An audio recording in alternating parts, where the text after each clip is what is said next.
Disney lied to you about Cinderella. Her stepsisters literally gave their feet some creative modifications to fit into that glass slipper. And by the end of the story, birds gave them a permanent vision adjustment. Yeah, you heard that right. Welcome to what really happened before Disney sanitized everything for your childhood. We all know Disney's version, right? Poor Cinderella, evil stepfamily. Fairy godmother shows up with a pumpkin carriage, glass slippers, midnight deadline. Prince finds her, happily ever after. Sweet, innocent, perfect for kids.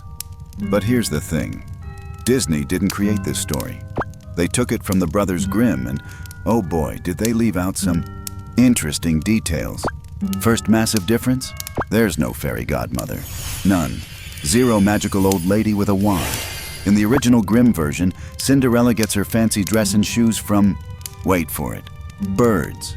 Well, birds that live in a tree growing on her deceased mother's grave.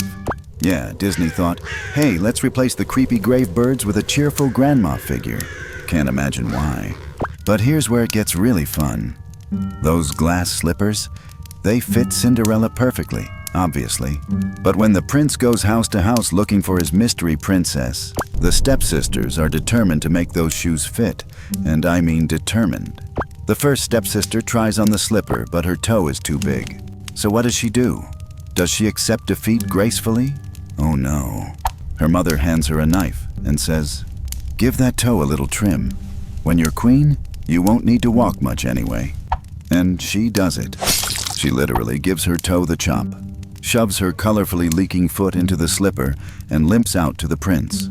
The prince, apparently not the brightest royal in the kingdom, is like, great, found her, and starts riding away with the stepsister having a red situation.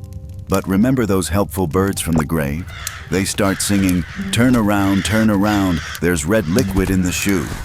The prince finally notices his bride-to-be is having a messy situation everywhere and brings her back. Now the second stepsister thinks, well, that didn't work, but I've got a better idea. Her foot is too wide for the slipper, so she removes her heel situation, her entire heel. Same deal. Mother encourages it. Daughter does some DIY body modification.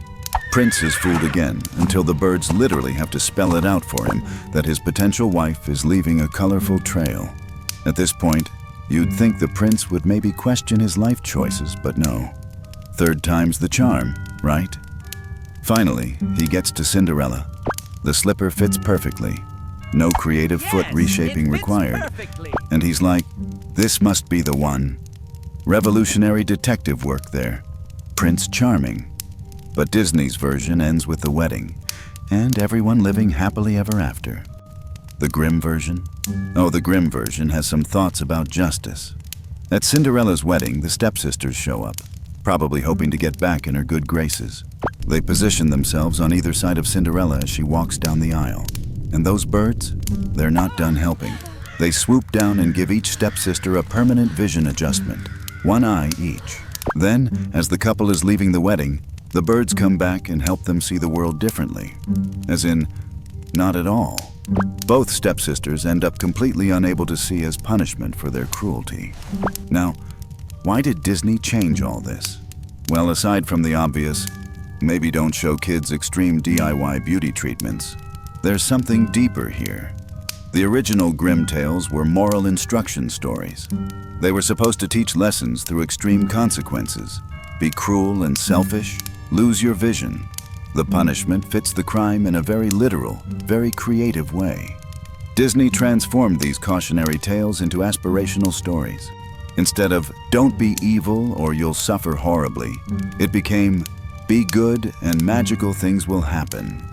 Same basic message, but one version involves fairy godmothers and the other involves, well, creative foot reshaping.